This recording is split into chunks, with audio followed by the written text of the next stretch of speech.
Ешіл үзендегі Горький исеміндегі заводта 2 корабльны жиі бітірділер. Сотныларны суға чүрітін тонасы болды. Әлігі корабльлер илінің түнияғына Архангельскіға кете. Аларына йөк ташуда деңгізді белгілер орныштыруда файдаланычақлар.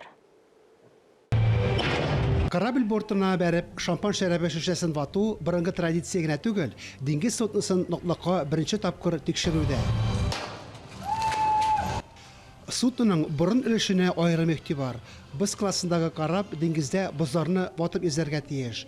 Горький исеміндегі Яшел үзен заводынан суға быйыл ВОЗ проектындағы 2 корабльны шырдылар. Корабльның ысынлығы 35, кеңлігі 10 метр.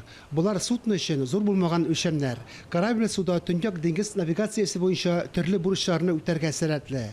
Илдә олар 30 жыл шамасы түзілмәгән. Зур тәнәфестән соң Яшел үзәннең беренче 2 суднысы Архангельскіға китә. Кырыс түндік шартлары үшін яңа җиһазлар, хәтта саунада ясалган. Продолжительный период навигации, там порядка 100. Судноларда шактый озак вакыт эшли, елына 120 тәүлек шамасы. Гади уңайлы шартларының булуы мөһим. Әлеге судның төп бурычы йөк китерү, кисәтү билгеләрен урнаштыру. Арктика шартлары өчен бу авыр конструкция. Судныга Арктиканың меңдәгән су объекты хезмәт күрсәтергә тиеш. Важный шаг, помимо вот того гособоронзаказа. Дәүләт оборона заказынан тыш, Яшел үзән заводында гражданлык заказларын үтәүгә дә күчтеләр.